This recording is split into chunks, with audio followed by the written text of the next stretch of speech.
Assalamualaikum warahmatullahi wabarakatuh. Halo, kembali lagi dengan Ripa yang akan mereview buku. Nah, kali ini saya akan mereview buku yang sama, yaitu Allah Beri Aku Kesempatan. Tapi kita akan membahas tentang apa bedanya nanti dan sekarang. Coba ada yang tahu tidak apa bedanya nanti dan sekarang? Nah, pada logikanya nanti adalah hal yang akan ada di masa yang akan datang. Nah, kalau sekarang itu adalah hari ini, detik ini, jam ini, di tempat ini. Nah, itu dikatakan sekarang gitu ya. Tetapi kita seringkali salah menggunakan antara nanti dan sekarang.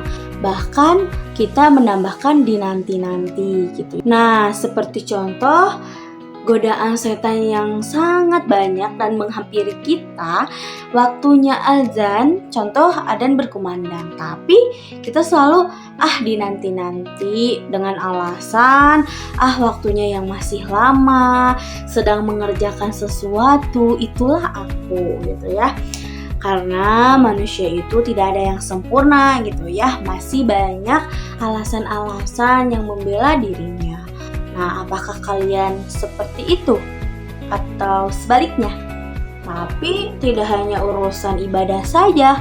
Nah, kita juga selalu merasakan gitu ya ketika sedang di rumah ataupun di suatu tempat. Nah, kita ingin berniat untuk mandi, namun kita selalu dinanti-nanti gitu ya, nanti udah nggak kemana-mana gitu ya, kita nggak ada janji, nggak ada kegiatan, nanti aja mandinya. Nah, bagaimana kalau tiba-tiba ada yang menelpon ataupun ada yang penting gitu ya, penting untuk bertemu ataupun ada tamu gitu ya, apakah yang kalian lakukan? Sebenarnya mau dinanti-nanti atau sekarang pun sama, itu adalah hal yang akan dilakukan, betul tidak? Nah, terkadang dengan kebiasaan sehari-hari kita juga, kadang kita selalu merasa dinanti-nanti, betul tidak? Contohnya nih, ketika kita tidur lalu kita memasang alarm, lalu alarm itu sudah berbunyi, waktunya kita bangun, tapi malah kita mematikan dan kita lanjut tidur. Nah, lalu kita kesiangan untuk beraktivitas. Nah, itu adalah hal sepele yang kita lakukan dan itu sering menjadi kebiasaan terkadang gitu ya. Tapi banyak juga gitu ya, terkadang kita tidur, kita tidak memasang alarm, tapi kita terbangun di waktu-waktu tengah malam. Contohnya nih, kita tidur terus jam 12 terbangun kayak gitu. Kalau kita peka, itu adalah sebagai sinyal kode dari Allah, karena Allah sayang kepada kita. Allah ingin kita selalu taat beribadah kepada Allah Subhanahu wa Ta'ala. Sebenarnya kita itu jangan menunda-nunda apa yang akan kita lakukan, termasuk beribadah.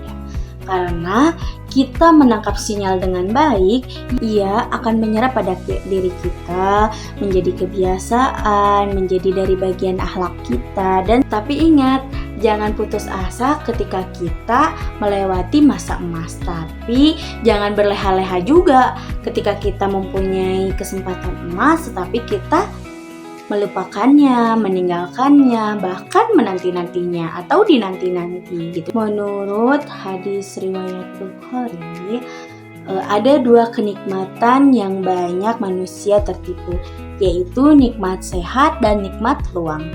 Ketika sehat, Allah Subhanahu wa Ta'ala memberikan kesempatan kita untuk melakukan hal-hal yang bermanfaat. Nah, ketika luang, Allah memberikan kesempatan kita untuk mengerjakan berbagai amal ketaatan dan menjauhi kemaksiatan. Jangan tertipu ketika sehat dan luang.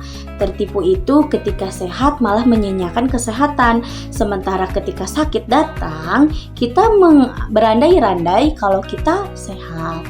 Tertipu itu ketika luang malah melakukan perbuatan yang tidak bermanfaat. Dan ketika sedang sibuk, kita mengolah-ngolah tak punya waktu. Kita menjadi orang yang cerdas dalam memanfaatkan kesempatan. Dalam keadaan sakit, kita harus tetap memanfaatkan diri kita untuk tetap berdoa kepada Allah, untuk tetap meminta pertolongan, meminta disembuhkan ya kepada Allah Subhanahu wa Ta'ala. karena tidak ada kuasa yang mengangkat penyakit kecuali Allah Subhanahu wa Ta'ala. Nah, maka dari itu kepada teman-teman, jika kita memiliki tugas, memiliki kegiatan, memiliki hal-hal yang urgensi, maka janganlah kita menanti-nantikan atau kita lupa akan hal tersebut kayak gitu.